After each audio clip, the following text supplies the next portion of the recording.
Everybody, welcome to the magnetic field YouTube channel. आज CTET की फिर से एक प्रैक्टिस सेट को हम क्या करेंगे, डिस्कस करेंगे। और अभी तक हम 2 प्रैक्टिस सेट डिस्कस कर चुके हैं, आज तीसरा प्रैक्टिस सेट डिस्कस करेंगे और इसमें कंटेंट के आपके 20 क्वेश्चन होने वाले हैं। तो इन 20 क्वेश्चंस को हम क्या करने वाले हैं, डिस्कस करने वाले हैं। तो बिना टाइम को वेस्ट किए हम प्रैक्टिस स्टार्ट करते हैं। अगर चैनल पे आप नए हैं तो चैनल को सब्सक्राइब जरूर कीजिए, ठीक है।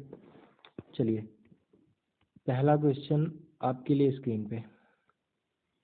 पहला क्वेश्चन क्या है? पहला क्वेश्चन है कि एक सुदूर लंबी, मतलब कि डिस्टेंस पे रखी हुई एक ऊंची मीनार है और उसकी संपूर्ण लंबाई का अवलोकन करने के लिए आप निम्नलिखित में से किसका उपयोग किया जा सकता है। मतलब आप किसका उपयोग करेंगे? आप उत्तल दर्पण का उपयोग करेंगे, आप अवतल दर्पण का उपयोग करेंगे, आप समतल दर्पण का उपयोग करेंगे या उत्तल दर्पण का उपयोग करेंगे। भाई कोई मीनार है ये और बहुत लंबी है ना, ऊंची है, और आपको इसका अवलोकन करना है, आपको देखना है इसको। तो अवलोकन करना है तो इसका मतलब आपको इसकी इमेज देखनी है। इमेज देखेंगे तो कैसी देखेंगे भाई? अवतल दर्पण तो 5 केस में अपने क्या करता है, 5 केस में इन्वर्टेड इमेज बनाता है ना। इन्वर्टेड, इन्वर्टेड का मतलब क्या होता है? उल्टी इमेज, उल्टी, है ना। एक मिनट, कैसी इमेज बनाता है? अपनी इन्वर्टेड इमेज बनाता है। तो हमें क्या करना है, अवलोकन करना है, और दूर रखी हुई वस्तु है। तो और समतल दर्पण के केस में भी क्या होती है, इमेज सेम साइड की फॉर्म होती है। उत्तल लेंस अगर हम लगाएंगे तो क्या होगा, हमें स्क्रीन लगानी पड़ेगी, फिर उस पर लाइट पड़े। तो ऑप्शन के लिए तो हमारे पास यहाँ बचता है उत्तल दर्पण। तो ऑप्शन तो यही सही है, पर कैसे सही है? तो मान लीजिए हमने कोई उत्तल दर्पण को यहाँ पर लगाया, उत्तल दर्पण है ना, है ये हमारा। तो जब क्या होगा, इस मीनार से आने वाली लाइट इसके सरफेस पे क्या होगी, पड़ेगी, तो ये क्या हो जाएगी, डाइवर्जिंग होता है, डाइवर्ज करेगा। तो इसकी कहीं पीछे की ओर क्या होगी, इमेज फॉर्म होगी, वर्चुअल इमेज। वर्चुअल इमेज हमेशा फॉर्म होती है। वर्चुअल इमेज जो फॉर्म होगी वो कैसी होगी, छोटी होगी, स्मॉल, एंड वो क्या होगी, इरेक्ट होगी, सीधी होगी, है ना।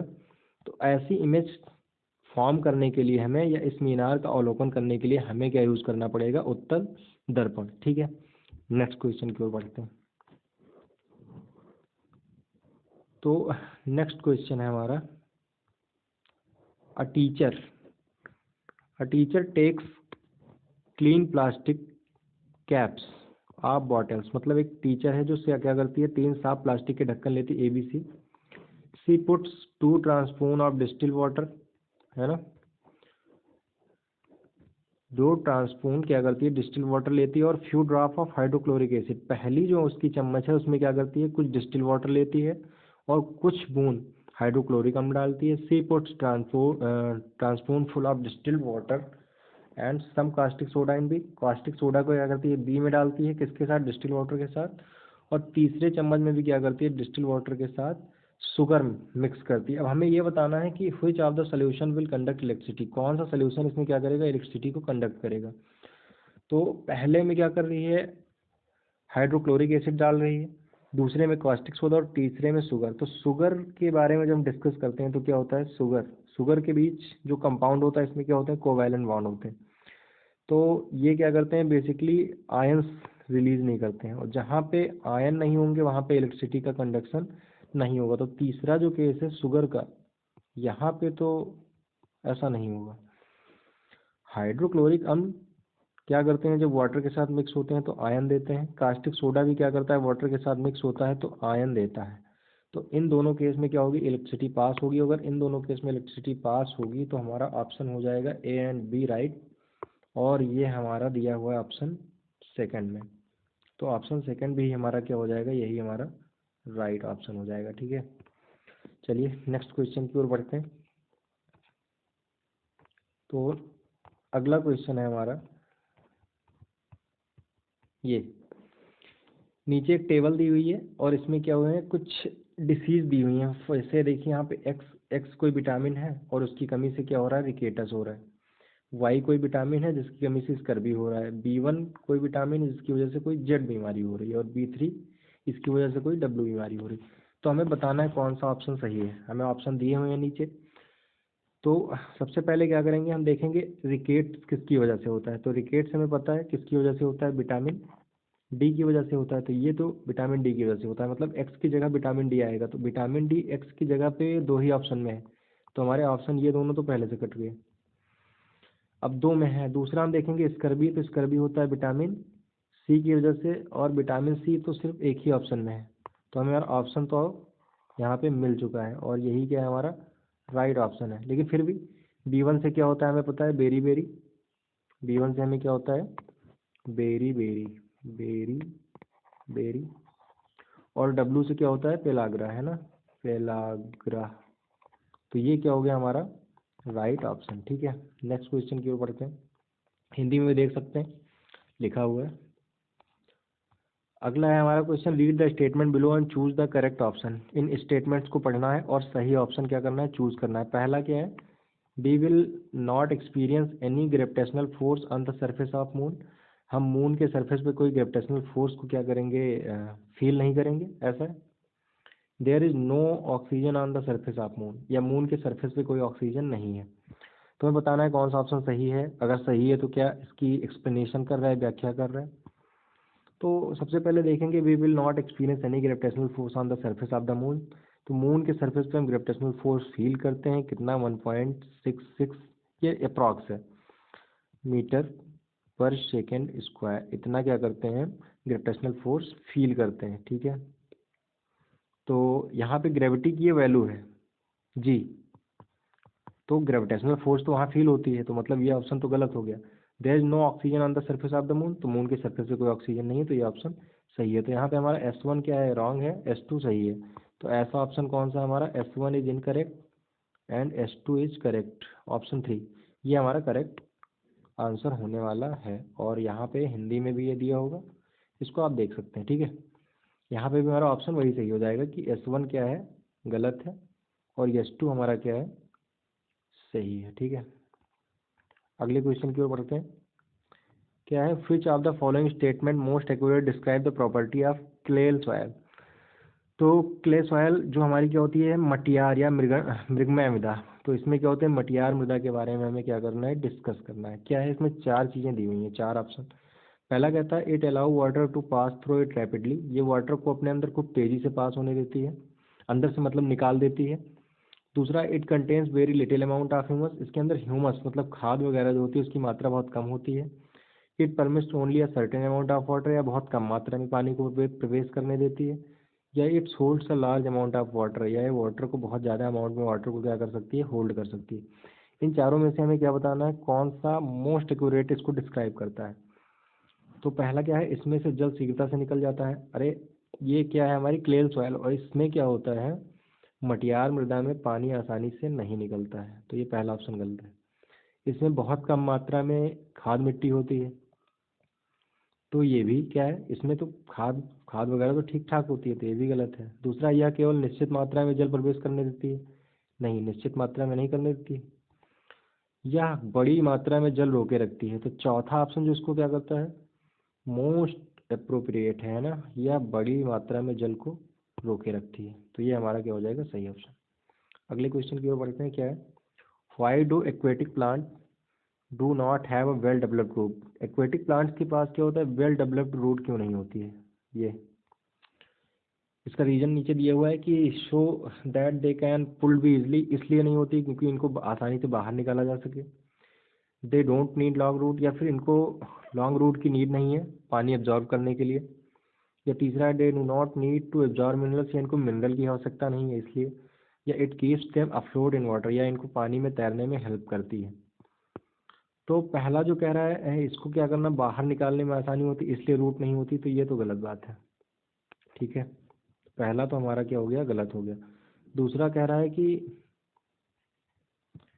दे do not need long root to absorb water, मतलब पानी को एब्जॉर्ब करने के लिए इनको लॉन्ग रूट की नीड नहीं है। तो हाँ, ये पानी में रहते हैं तो इनको क्या होना है, इनको पानी में पानी एब्जॉर्ब करने के लिए बहुत लॉन्ग रूट की क्या है, नीड नहीं है, तो ये ऑप्शन तो हमें क्या है, ठीक है। अभी और भी देख लेते हैं, they do not need to absorb mineral, mineral क्यों नहीं एब्जॉर्ब करना है, मिनरल तो हर प्लांट को चाहिए, तो ये भी क्या हो गया, गलत।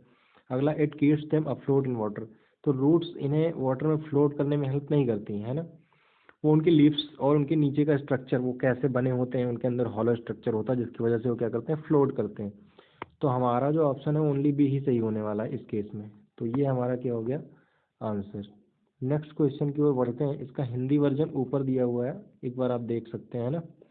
और ये सेवन्थ क्वेश्चन क्या है, निम्नलिखित में से कौन सा शून्य गति से, है ना, शून्य त्वरण से गति करते हुए पिंड के वेग समय ग्राफ का निरूपण करता है। मतलब which of the following represent a velocity time graph of a body moving with zero acceleration. कोई बॉडी है जो मूव कर रही है जीरो एक्सेलरेशन से, तो कौन सा ग्राफ उसको सही सही बताएगा। तो कोई बॉडी है, मान लेते हैं, ग्राफ ही पहले ड्रा कर लेते हैं। और कौन सा ग्राफ है, वेलोसिटी टाइम ग्राफ। तो वेलोसिटी हमारी वाई पे, टाइम टी पे हम रख रहे हैं, ये एक्स एक्सिस, ये वाई एक्सिस। कह रहा है कि यहाँ पे एक्सेलरेशन क्या है, जीरो है, मतलब वेलोसिटी क्या है, कांस्टेंट है। और जब वेलोसिटी कांस्टेंट होती है टाइम क्या हो रहा होता है, चेंज हो रहा होता है। तो वेलोसिटी तो यहाँ पे फिक्स है यहाँ पे, लेकिन टाइम क्या है, कुछ यहाँ कुछ यहाँ कुछ यहाँ चेंज हो रहा है। तो ये ग्राफ क्या है, ग्राफ हमारा जो मिल रहा है ये मिल रहा है एक्स एक्सिस के पैरेलल।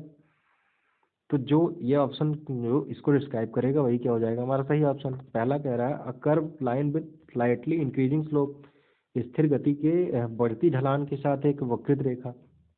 तो यहाँ पे कोई ढलान तो है नहीं, तो पहला ऑप्शन तो गलत हो गया हमारा यहाँ पे, है ना, पहला ऑप्शन तो कट गया। दूसरा कह रहा है straight line parallel to the time axis. तो लाइन हमारी क्या है, स्ट्रेट है, देख रहे हैं यहाँ पे, और ये किसके पैरेलल है, एक्स एक्सिस के। तो दूसरी बात तो क्या है, ठीक है। तीसरा देखते हैं, अ straight line at a constant finite slope with time axis. एक समय अक्ष के समान अचल परिमित ढलान पर एक रेखा है। तो ये भी नहीं है, ऐसी कोई ढलान वाली रेखा तो हमें दिख नहीं रही है, हमें तो स्ट्रेट लाइन मिल रही है, ये भी गलत। और चौथा केस है straight line parallel to the velocity axis. कोई वेलोसिटी एक्सिस के पैरेलल क्या है, एक लाइन मिल रही है। तो वेलोसिटी एक्सिस के पैरेलल हमें कोई लाइन नहीं मिल रही है, हमें किसकी मिल रही है, टाइम एक्सिस के पैरेलल, ठीक है। तो हमारा ऑप्शन यहाँ पे कौन सा सही होने वाला है, ऑप्शन जो हमारा सही होने वाला है वो है B, a straight line parallel to the time axis, ठीक है। नेक्स्ट क्वेश्चन की ओर बढ़ते हैं। अगला क्वेश्चन है हमारा, Raman and Shikha are standing in front of a plane mirror at a distance of 8 metre and 11 metre. Raman है और शिखा है, ये कोई प्लेन मिरर रखा हुआ है। यहाँ से क्या हो रहा है, एक मान लीजिए ये रमन खड़े हुए हैं और यहाँ पे कोई शिखा खड़ी हुई है। तो रमन को लिख देते हैं आर और शिखा को लिख देते हैं यस। रमन खड़े हुए हैं कहाँ पे, 8 मीटर पे, ये 8 मीटर के डिस्टेंस पे खड़े हुए हैं। और ये कहाँ खड़ी हुई है, शिखा 11 मीटर टोटल डिस्टेंस। अब बताया जा रहा है फ्रॉम द मिरर, ठीक है। Now Raman moves from his position such that the distance between him and his image is 10 metre. मतलब अब रमन क्या कर रहा है, इतना मूव कर रहा है मिरर की ओर, मिरर की ओर इतना मूव कर रहा है कि अब इसकी और इसके इमेज के बीच की डिस्टेंस कितनी है, 10। तो हमें पता है कि प्लेन मिरर में जितनी दूर ऑब्जेक्ट होता है इमेज भी उतनी दूर फॉर्म होती है। तो 10 मीटर पे अगर इनकी इमेज फॉर्म हुई है, इसका मतलब ये कहीं मिरर पे 5 मीटर पे क्या आ गए होंगे, है ना। अब मिरर से कितना दूर है, 5 मीटर दूर, तो इमेज भी इनकी कितनी बनेगी, 5 मीटर दूर। तो ये क्या हो गया, 10 मीटर। तो इनका केस क्या हो गया, सॉल्व हो गया। अगला कहता है, और शिखा मूव करती है 10 मीटर एंड शिखा वॉक्स, और ये क्या करती है, शिखा मूव करती है कितना, 6 मीटर टूवर्ड द मिरर। और शिखा अभी कहाँ थी, 11 मीटर पे, मिरर की ओर कितना चल के आई, 6 मीटर, यहाँ तक आ गई मान लो। तो 6 मीटर जब ये चल के आई यहाँ तक, तो अब इसकी मिरर से डिस्टेंस कितनी है, 5 मीटर। भाई 11 थी, 5 6 चल के आ गई तो 5 मीटर बची। इमेज कहाँ फॉर्म होगी मिरर के अंदर, कहीं 5 मीटर दूर, है ना। तो अब हमें बताना है what is the distance of the Raman and Shikha from the mirror in the new position. तो अब मिरर से इनकी क्या है, डिस्टेंस कितनी है। तो हम दोनों के डिस्टेंस देख रहे हैं, मिरर से 5 मीटर है।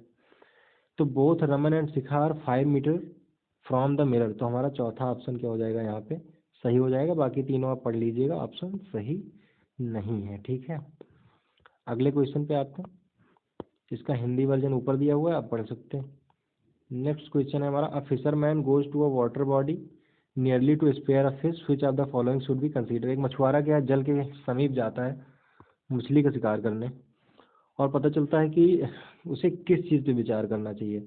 He should hit above the apparent position of the fish. उसे मछली जहाँ पे दिखाई दे रही है उससे ऊपर बर्छी मारनी चाहिए, या उसे मछली की आभासी स्थिति से नीचे बर्छी मारनी चाहिए। He should hit below the apparent position of fish, या फिर उसे मछली की सटीक आभासी स्थिति पर बर्छी मारनी चाहिए, जहाँ पे मछली है वहीं पे बर्छी मारे। He should hit exactly the apparent position of fish and he should hit eight right angle of the position, या उसे समकोण पे क्या करना चाहिए, बर्छी मारनी चाहिए। तो इसको डिस्कस करने से पहले हमें क्या है, ये कॉन्सेप्ट है किसका, रिफ्रैक्शन ऑफ लाइट का। तो लाइट क्या करती है, जब किसी रेयरर मीडियम से क्या करती है, डेंसर मीडियम में क्या करती है, एंटर करती है, तो वो क्या करती है, नॉर्मल की ओर बेंड कर जाती है। तो मान लीजिए फिश कहाँ पे है, यहाँ पे। अब मान लीजिए फिश है, तो फिश के ऊपर कोई लाइट पड़ रही है, तो फिश के ऊपर लाइट पड़ के जब क्या करेगी, डेंसर से रेयरर की ओर जाएगी, तो ये नॉर्मल से क्या होगी, अबे बेंड करेगी। तो मान लो हम यहाँ से खड़े होकर ऑब्जर्व कर रहे हैं, हमें बर्छी मारनी है, तो ये यहाँ, हमें लगेगा कि ये लाइट कहाँ से आ रही है, यहाँ से। तो मछली तो हमें थोड़ा ऊपर दिखाई देगी, एग्जैक्टली मछली कहाँ होगी, यहाँ, हमें दिखाई कहाँ दे रही है, यहाँ। तो हमें बर्छी कहाँ मारनी होगी, यहाँ। तो इसका मतलब क्या है, थोड़ा नीचे मारनी पड़ेगी। तो नीचे वाला ऑप्शन कौन सा है, he should hit below the apparent position of the fish. मछली जहाँ दिखाई दे रही है उस पोजीशन से क्या करना पड़ेगा, हमें नीचे हिट करना पड़ेगा उसको। तो ये ऑप्शन सेकंड सही है, हिंदी में भी वही है ना, ऑप्शन सेकंड सही है। ठीक है, अगले क्वेश्चन की ओर मूव करते हैं। तो नेक्स्ट क्वेश्चन है हमारा, which of the following relation is true regarding to the magnitude of friction. तो फ्रिक्शन के मैग्नीट्यूड के लिए कौन सा सही है, सब तो मतलब ये बताना है कि मैग्नीट्यूड की अगर बात करें तो सबसे ज़्यादा किस फ्रिक्शन का मैग्नीट्यूड आएगा, स्लाइडिंग फ्रिक्शन का, रोलिंग फ्रिक्शन का, स्टैटिक फ्रिक्शन का। तो सबसे पहले ये जान लीजिए कि सबसे स्ट्रॉन्ग फ्रिक्शन कौन सा होता है, स्टैटिक, स्टैटिक फ्रिक्शन। उससे भी ये सबसे स्ट्रॉन्ग है। इससे कम स्ट्रॉन्ग कौन होता है, इससे कम हमारा स्ट्रॉन्ग कौन सा होता है, स्लाइडिंग, स्लाइडिंग फ्रिक्शन। और इससे भी कम स्ट्रॉन्ग कौन सा होता है, रोलिंग फ्रिक्शन। तो जिस ऑप्शन में कुछ ऐसा हमें दिखेगा वही हमारा क्या होगा, राइट आंसर। तो ऐसा हमें किस ऑप्शन में दिख रहा है, static friction, rolling friction, static, ये तो गलत है, यहाँ तो स्टैटिक लास्ट में दिया हुआ है ना। ये तो हमारा क्या हो जाएगा, पहला तो गलत है। दूसरा क्या है, static friction, sliding friction, rolling friction, ये सही है ना, ऐसे ही हमने कुछ यहाँ बनाया। तीसरा static friction, sliding friction equal to rolling friction, तो ये दोनों इक्वल तो नहीं होते। फिर रोलिंग फ्रिक्शन सबसे ज़्यादा, ऐसा तो हो ही नहीं सकता। तो हमारा ऑप्शन कौन सा सही है, सेकंड, इसका हिंदी वर्जन नेक्स्ट पेज पे हम डिस्कस करते हैं। ये देखिए कुछ ऐसा रहा, यहाँ भी क्या हो जाएगा, सबसे स्ट्रांग क्या है, स्टैटिक यानी स्थिर, स्थैतिक घर्षण, फिर सर्पी घर्षण और फिर लोटन घर्षण। ये क्या होती है, इसकी सीरीज होती है ना। अगर चलिए कोई बात नहीं, आगे हम क्या करते हैं, नेक्स्ट क्वेश्चन को डिस्कस करते हैं। तो नेक्स्ट क्वेश्चन है हमें, choose the incorrect set from the following. कोई इनकरेक्ट करेक्ट हमको इसमें से क्या करना है, इनकरेक्ट जो भी सेट है उसको चूज करना है। पहला हमें दिया हुआ है हिबिस्कस, इसमें रेटिकुलेट क्या होती है, वेनेसन होता है, और फिब्रस रूट। रेटिकुलेट वेनेसन का मतलब क्या होता है, फिब्रस रूट होती है ऐसी वाली रूट है ना, ये एक होती है टैप रूट, टैप रूट, और एक होती है फिब्रस रूट है ना, फिब्रस रूट। दोनों पहले देख लेते हैं कैसी होती हैं। तो टैप रूट कैसी होती है, तो ये हमारी ये टैप रूट है, मेन एक रूट है और इसमें से छोटी छोटी क्या होती हैं, रूट्स निकली होती हैं, तो इसको हम बोलते हैं टैप रूट। फिब्रस रूट क्या होती है, एक रूट से ही ऐसी अलग अलग रूट्स निकली होती हैं, फिब्रस, तो इनको हम फिब्रस रूट बोलते हैं। ठीक है, तो जिसमें टैप रूट होती है, टैप रूट, उनमें जो वेनेसन होता है वो कैसा होता है, रेटिकुलेट। रेटिकुलेट वेनेसन कैसा होता है, लीव्स में क्या वेनेसन जो ऐसे दिखते हैं ना, वेन्स, वो ऐसे होते हैं। और जो फिब्रस होती हैं उसके अंदर कैसे होते हैं, कुछ ऐसे पैरेलल वेनेसन है ना। तो टैप रूट के साथ रेटिकुलेट आएगा और फिब्रस रूट के साथ पैरेलल आएगा। तो जिस ऑप्शन में ये सेट होगा वही सही है। तो पहले में क्या है, रेटिकुलेट, और रेटिकुलेट के साथ हमें पता है क्या होती है, टैप रूट, तो पहला गलत। दूसरा क्या है, रेटिकुलेट और इसके साथ क्या है, टैप रूट, तो ये तो सही है। तीसरा है बम्बू, इसमें क्या है, पैरेलल और फेब्रस रूट, तो ये भी ठीक है ना, पैरेलल वेनेसन तो और फिब्रस रूट। और चौथा है हमारा पैडी, इसमें रेटिकुलेट और फिब्रस रूट, तो ये भी क्या है, रॉन्ग है। हमें बताना था कौन सा, चूज द इनकरेक्ट सेट, तो हमें इनकरेक्ट सेट बताना है ना। तो हमारा पहला इनकरेक्ट है और लास्ट इनकरेक्ट है, तो हमारा ए और डी, ये ऑप्शन जिसमें होगा वही क्या हो जाएगा, सही हो जाएगा। तो ए डी हमारे थर्ड ऑप्शन में है, तो यही क्या हो जाएगा, हमारा ऑप्शन हो जाएगा। यहाँ पे हमने देखा है ना, जो टैप रूट होगी उसके साथ रेटिकुलेट वेनेसन, तो टैप के साथ रेटिकुलेट, और रोज में होता भी ऐसा है, फिब्रस रूट के साथ पैरेलल, तो फिब्रस के साथ क्या है, पैरेलल, तो फिब्रस रूट, तो पैरेलल। बम्बू में क्या होती है, फिब्रस रूट होती है, और इसमें क्या होता है, पैरेलल वेनेसन होते हैं। और फिब्रस वेनेसन ग्रास फैमिली में पाई जाती है ना, ग्रास फैमिली, ये भी याद रखना, ये बेसिकली ग्रास फैमिली में पाई जाती है, घास वाले जो पौधे होते हैं। तो इसके बीच में हमें ये क्या होती है देखने को मिलती है। तो ये हमने डिस्कस कर लिया, रॉन्ग आंसर को करेक्ट करना था और वही हमारा करेक्ट ऑप्शन था। हिबिस्कस में क्या होता है, रेटिकुलेट वेनेसन होता ही नहीं है, तो फिब्रस रूट, और ये वैसे भी गलत था। ठीक है, हिंदी में भी इसको देख लेंगे।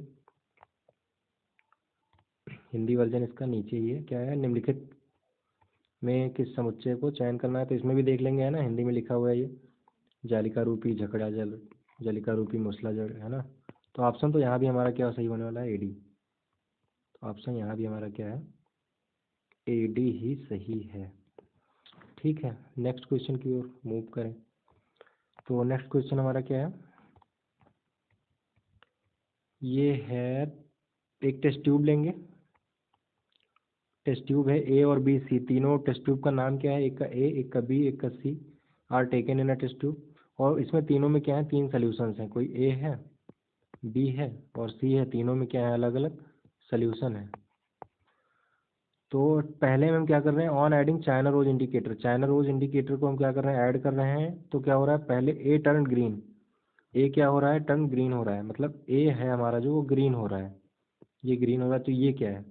तो चाइना रोज में जो हम क्या करते हैं, चाइना रोज को जो हम किसी सोल्यूशन के अंदर मूव कराते हैं, तो ये बेसिकली एसिड बेस और साल्ट का ही क्या है, एक टेस्ट है। तो जब चाइना रोज को हम क्या करेंगे, एसिड के साथ मिक्स करेंगे, तो इसका कलर कैसा होता है। तो ए क्या है, ए के साथ ग्रीन हो रहा है, तो इसका मतलब ए क्या है, ए कोई बेस है, क्योंकि बेस में क्या हो जाता है, ग्रीन हो जाता है। B remains colourless, B colourless रहता है, मतलब बी कोई साल्ट है। साल्ट क्या मतलब, साल्ट मतलब बेसिक साल्ट, तो बेसिक साल्ट क्या होता है, न्यूट्रल होता है। तो यहाँ पे क्या है, ये कलरलेस है। और तीसरा है सी, तो सी में क्या है, ये डार्क पिंक कलर, तो पिंक कलर तो ये एसिड में होता है, मतलब सी तो वही एसिड है। ए क्या है, बेस है, ए बेस है, बी साल्ट है, ए बेस है, ए बेस हमारा किस में है, ए बेस है, ऐसा तो किसी ऑप्शन में नहीं है। ठीक है, तो कोई बात नहीं, हमारा ए क्या हो जाएगा, ए बेस हो गया। यहाँ पे देखिए, साफ साफ लिख देते हैं इसको एक बार, साफ साफ, है ना। ए क्या हो जाएगा, ए तो हमारा क्या है, बेस है, बी क्या है हमारा, साल्ट है, और सी हमारा क्या है, एसिड है ना, लिख देते हैं एसिड बेस साल्ट, है ना, बी सॉल्ट है। तो यही हमारा सही है। इधर ऑप्शन हमें लगता है गलत दिए हुए हैं, ठीक है, देख लीजिएगा, ऑप्शन गलत है इसमें। ए इसमें बेस ही होने वाला है, ए बेस सिर्फ एक ऑप्शन में दिया हुआ है, इसमें दो में, और दूसरा इसमें एसिड दिया हुआ है, बी एसिड है नहीं, बी क्या है हमारा, बी हमारा एसिड नहीं है, तो ये हमारा क्या हो जाएगा, गलत हो जाएगा। चलिए हिंदी में भी वही है। नेक्स्ट क्वेश्चन पे मूव करते हैं, 13, study the two type of the changes given below, दो टाइप की चेंज दी हुई है नीचे। पहली दी हुई है फ्लावरिंग ऑफ बर्ड, बर्ड्स की फ्लावरिंग, ये कैसी चेंज है हमें बताना है, फिजिकल है, केमिकल है, इरिवर्सिबल है, रिवर्सिबल है। दूसरा है cutting of grass, expansion of iron heating और बॉइलिंग ऑफ। ए और बी में कैसी चेंज है हमें ये बताना है। तो फ्लावरिंग ऑफ बर्ड, बर्ड का फ्लावर हो जाना, मतलब फूल बन जाना, है ना। तो ये क्या होता है, इरिवर्सिबल होता है, रिवर्स नहीं हो सकता। ये क्या है, इरिवर्सिबल चेंज है हमारी, है ना।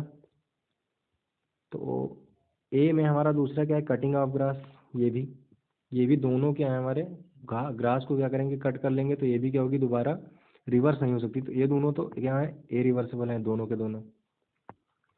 और दूसरे बी सेक्शन में हमें दिए हुए हैं दो, expansion of iron on heating and boiling of water. तो आयरन को हम जब क्या करते हैं, एक्सपैंड होता है जब क्या करते हैं, हीट करते हैं, गर्म करते हैं, ये भी बात सही है। लेकिन ये क्या होता है, बाद में रिवर्स फिर से क्या होता है, आयरन कॉन्ट्रैक्ट, मतलब एक्सपैंड हुआ फिर कॉन्ट्रैक्ट हुआ, तो ये तो हो जाता है, रिलैक्स भी हो जाता है। तो और दूसरा क्या है, बॉइलिंग ऑफ वाटर, तो वाटर को बॉयल करेंगे, तो बॉयल करने पे क्या होगा, वाटर वेपर बनेगी, फिर से वेपर क्या होगी, वाटर हो जाएगी। तो ये भी दोनों क्या है, रिवर्सिबल है। तो पहला इरिवर्सिबल, दूसरा रिवर्सिबल, तो पहला ए वाले इरिवर्सिबल, बी वाले रिवर्सिबल, तो ये ऑप्शन हमारा क्या हो जाएगा, सही हो जाएगा। ठीक है, अगले क्वेश्चन की ओर मूव करते हैं। अगला क्वेश्चन क्या है, ये हिंदी वर्जन देख लीजिए एक बार। अगला है, what is the common in amoeba, starfish, ant and spider, इन चारों में क्या है, कॉमन क्या है, मतलब ये चारों जो हैं इसके बीच में कोई चीज़ कॉमन है। वह सभी रीढ़ की हड्डी रहित हैं। They are all lack backbone, इन सभी में क्या है, बैकबोन नहीं पाई जाती है। क्या ये बात है?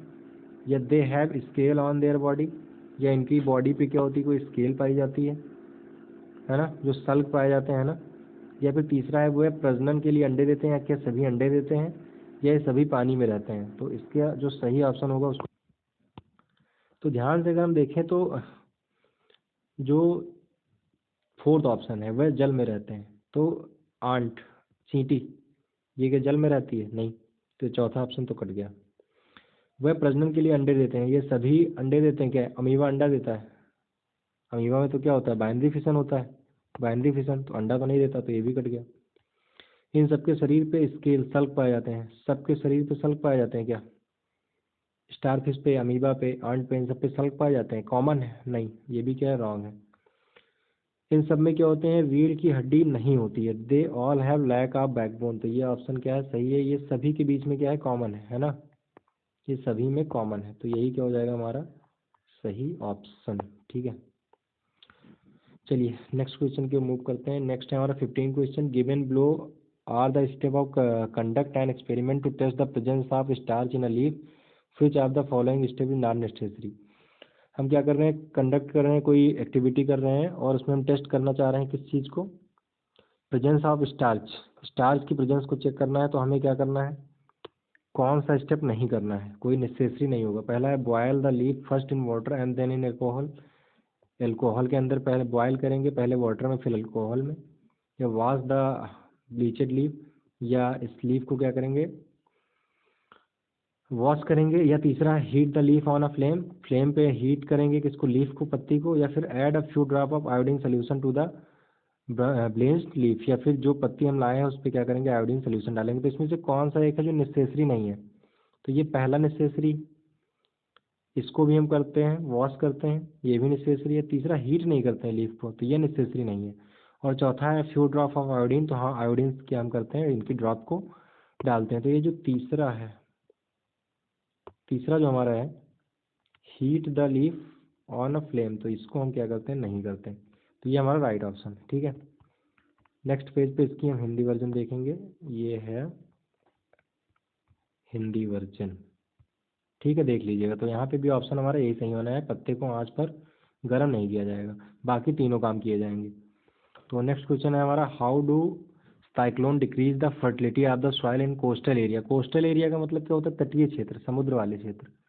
तो ऐसे एरियाज में क्या होता है, सॉइल की फर्टिलिटी, जब साइक्लोन्स आते हैं है ना, चक्रवात, तो सॉइल की फर्टिलिटी कम हो जाती है। तो क्यों हो जाती है कम, इसका रीज़न हमें बताना है कि सॉइल की फर्टिलिटी कम क्यों हो जाती है। तो पहला ऑप्शन बता रहा है कि उस स्थान में भौम जल स्तर को बढ़ाकर, मतलब यहाँ पे पानी का स्तर बढ़ जाता है इसलिए। या by decreasing the water table of the plain, या उस स्थान पे जल स्तर घट जाता है। या by floating land with saline water, या भूम को खारे पानी से क्या करता है, बाढ़ग्रस्त कर देता है, ये होता है। या बाई डिजॉल्विंग अवे रॉक्स, या पत्थरों को द्रवीभूत कर देता है। तो पानी की मात्रा को बढ़ाकर, घटाकर और द्रवीभूत, ये तीनों हमारे ऑप्शन नहीं है। वो क्या करता है, हमारे पानी में साल्ट, नमक को मिला देता है, इससे क्या होती है, मिट्टी साल्टी हो जाती है ना, उसमें खारा पानी क्या होता है, मिक्स हो जाता है। इसकी वजह से क्या होता है, उसकी फर्टिलिटी फर्टिलिटी घट जाती है ना, हमने एसिड एंड बेस चैप्टर में पढ़ रखा है। तो इस वजह से क्या होता है, भूम को सैलाइन सैलाइन वाटर इसमें क्या कर देता है, मिक्स कर देता है। इसकी वजह से यहाँ की भूम की फर्टिलिटी क्या होती है, कम हो जाती है। ठीक है, चलिए नेक्स्ट क्वेश्चन की ओर मूव करते हैं। यहाँ का थर्ड ऑप्शन था। नेक्स्ट क्वेश्चन हमारा, which are the following statement are not true regarding to weeding. मतलब वीडिंग के रिस्पेक्ट में कौन सा हमारा सही नहीं है। चार ऑप्शन दिए, tilling of soil help of uprooting and killing of weeds, मतलब जो हमारे इसमें क्या है, वीड्स हैं उनको निकालना है कैसे, रूट्स को निकालना, पहला ऑप्शन। दूसरा है कि weedicides are not harmful for crops and farmers, जो वीडीसाइड्स हम यूज़ करते हैं वो फार्मर्स के लिए क्या है, हार्मफुल नहीं है, क्या ऐसा है। या फिर weeding should be done just before harvesting the crop, या क्रॉप जब कटने वाली हो उस टाइम पे क्या करें, हम हार्वेस्टिंग करें। या फिर weed close to the ground can be remove by uprooting them, या जो वीड्स क्या है क्लोज हैं ग्राउंड के, उनको क्या करें, हम अपरूट करें, है ना, बाहर निकालें। तो इसमें कौन सा ऑप्शन सही होने वाला है हिंदी मीडियम वालों के लिए, ये रहा हिंदी में। क्या है यहाँ पे भी पहला क्या करना है, कौन सा इसमें से हमें ये बताना है कि निराई के संबंध में कौन सा सही नहीं है। तो कौन सा सही नहीं, मृदा मिट्टी की जुताई खरपतवार को उखाड़ने और मारने में सहायता करती है। जो जुताई होती है क्या उसमें खरपतवार को उखाड़ने में सहायता मिलती है, तो ये बात तो सही है। जो सही है वो हमारा आंसर नहीं है। खरपतवार नासी फसलों और किसानों के लिए हानिकारक है, नहीं है, तो ये तो हानिकारक है, तो ये बात तो गलत है। निराई फसलों की कटाई में ठीक समय से पहले करनी चाहिए। जब फसल कटने वाली हो तो निराई करने का क्या फ़ायदा, ये भी क्या है, गलत है। चौथा है जमीन के समीप की खरपतवार को उखाड़ने के द्वारा समाप्त किया जाता है। जो ऊपरी खरपतवार हैं जिनकी रूट छोटी है उनको क्या किया जा सकता है, उखाड़ के समाप्त किया जा सकता है। जो दोनों सही है वो हमारे ऑप्शन नहीं है, तो जो गलत कौन से हैं, बीसी। तो बीसी हमारा क्या हो जाएगा, ऑप्शन हो जाएगा, है ना। तो बीसी हमारा ए ऑप्शन है, तो ए ऑप्शन ही हमारा क्या हो जाएगा, करेक्ट। अगला क्वेश्चन है 18 question, what are the characteristic of a rocket fuel. एक रॉकेट फ्यूल की कैरेक्टरिस्टिक मतलब क्या अच्छाइयाँ हैं, गुण क्या हैं इसके। पहला है लाइट इन वेट, ये वेट में हल्का होता है। दूसरा हाई कैलोरीफिक वैल्यू, इसकी जो उच्च कैलोरी रीजन क्या होता है, कैलोरीफिक वैल्यू जो होती है वो बहुत ज़्यादा होती है। या बर्न स्लोली इन ऑप्शंस आप यार, एयर के ऑप्शंस में बहुत स्लो बर्न करता है। तो इस तीनों में इसमें हमें क्या बताना है भाई साहब, रॉकेट फ्यूल की क्वालिटी। तो क्वालिटी बता रहे हैं, ठीक है। पहला ऑप्शन कह रहा है लाइट इन वेट, तो ये बात तो ठीक है, ये हल्का होता है। दूसरा कह रहा है कि उच्च कैलोरी जनन मान, मतलब कैलोरीफिक वैल्यू इसकी क्या होती, ज़्यादा होती, तो ये भी ठीक है। अच्छा कैलोरीफिक मान होगा तभी तो अच्छा ईंधन है, और रॉकेट में यूज़ कर रहे हैं तो वही अच्छा ईंधन यूज़ करेंगे, ये भी सही है। तीसरा है बर्न स्लोली इन ऑप्शन आप यार, मतलब एयर के ऑप्शन में स्लो बर्न करेगा, ऐसा होगा तब तो रॉकेट भाई गड़बड़ हो जाएगा, तो फिर ये तो गलत है। तो ए और बी क्या है इसके लिए सही एक्सप्लेन कर रहे हैं, और ए बी जिस ऑप्शन में होगा वही सही ऑप्शन है। ए बी हमें मिल रहा है थर्ड में, तो थर्ड ही हमारा क्या हो जाएगा, सही ऑप्शन। यहाँ भी क्या हो जाएगा, ए बी, है ना। हिंदी इंग्लिश दोनों देख लिया हमने और डिस्कस कर लिया, ये हो जाएगा हमारा सही ऑप्शन। नेक्स्ट स्लाइड की ओर मूव करते हैं। यहाँ पे भी हमारा क्या क्वेश्चन दिया हुआ है, क्या है, एजर्सन रीजन का क्वेश्चन है। अभिकथन और कारक, निम्नलिखित कथनों को पढ़िए और सही विकल्प का चयन करना है। पहला क्या है हमारा, petroleum is called black gold, क्या पेट्रोलियम को हम ब्लैक गोल्ड कहते हैं। दूसरा है reason deposit of petroleum are found in black soil, और पेट्रोलियम हमें ब्लैक सॉइल में मिलता है ना। तो हमें इसमें बताना है कौन सा सही है कौन सा गलत है। अगर सही है तो व्याख्या कर रहा है या नहीं कर रहा है। तो पहली बार लिखी हुई है निम्नलिखित कथनों को पढ़िए और सही विकल्प कीजिए, है ना, सही विकल्प का चयन करिए। तो हिंदी में क्या है, पेट्रोलियम को काला सोना कहते हैं, तो पेट्रोलियम को काला सोना कहते हैं, ये बात क्या है, सही है। Petroleum is also known as black gold, तो ये तो बात सही है, पहला सही है। पेट्रोलियम के भंडार काली मिट्टी में पाए जाते हैं। Petroleum are deposited in the black soil, तो ये नहीं, ये रॉक्स में पाए जाते हैं ना, तो ये काली मिट्टी में नहीं पाए जाते हैं। दूसरा ऑप्शन तो गलत है, तो ए सही है, आर गलत है। ए सही है, आर गलत है, तो ये हमारा ऑप्शन सी है, ए सही आर गलत, तो यही हमारा क्या हो जाएगा, राइट ऑप्शन। नेक्स्ट क्वेश्चन की ओर मूव करते हैं। Which of the following is add to increase the shelf life of milk. दूध की जो लाइफ होती है, सेल्फ खुद की ज़िंदगी को बढ़ाने के लिए किसका यूज़ किया जाता है। इसमें चार ऑप्शन दिए हुए हैं, पढ़िए। सोडियम बाइकार्बोनेट, है ना, या फिर लैक्टिक एसिड, या फिर वाटर, या फिर कार्बोनिक एसिड, ये चार चीज़ें हैं। तो सोडियम बाइकार्बोनेट को ऐड करेंगे, है ना। इसको आप जानते हैं क्या होता है, बेकिंग सोडा, है ना।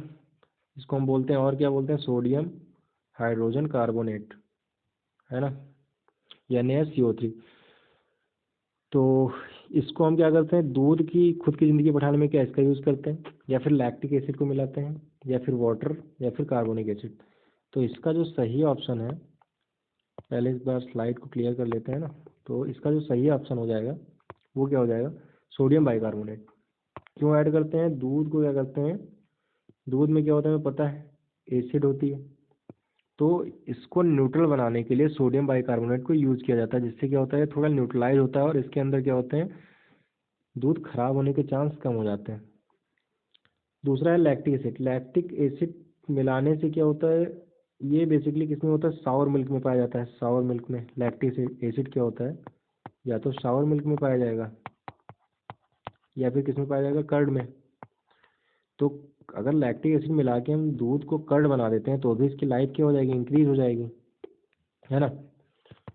तो मान लेते हैं हमने लैक्टिक एसिड को मिला दिया, तो भी लाइफ इंक्रीज होगी, लेकिन इसकी सेल्फ लाइफ नहीं होगी। पर फिर भी आंसर की में ये माना गया है इन दोनों को, वैसे तो होना तो यही सही चाहिए जिस हिसाब से क्वेश्चन पूछा गया है, पर पता नहीं क्यों माना गया है, तो एक बार इसको देख लीजिएगा। पर यही होगा, पर लेकिन लैक्टिक एसिड इस बेस पे सही हो सकता है कि अगर दूध में हम क्या करेंगे, लैक्टिक एसिड को मिलाएंगे तो ये दही बन जाएगा, तो भी इसकी लाइफ बढ़ जाती है, तो ये हो सकता है सही। लेकिन सेल्फ लाइफ बढ़ाने के लिए सोडियम बाइकार्बोनेट का हम यूज़ करते हैं, आप सभी जानते हैं। तो ये हमारे आज के 20 क्वेश्चंस थे जिनको हमने डिस्कस किया डिटेल में। अगर कोई क्वेश्चन ना समझ में आए, कोई प्रॉब्लम हो, तो आप कमेंट सेक्शन में पूछ सकते हैं। तो आज के लिए इतना ही। नेक्स्ट क्वेश्चन मिलते हैं नेक्स्ट वीडियो में किन्हीं नेक्स्ट क्वेश्चन के साथ। हमारे साथ बने रहिए और देखते रहिए हमारे यूट्यूब चैनल को। अगर चैनल को आपने सब्सक्राइब नहीं किया तो सब्सक्राइब जरूर करिएगा। Thank you so much.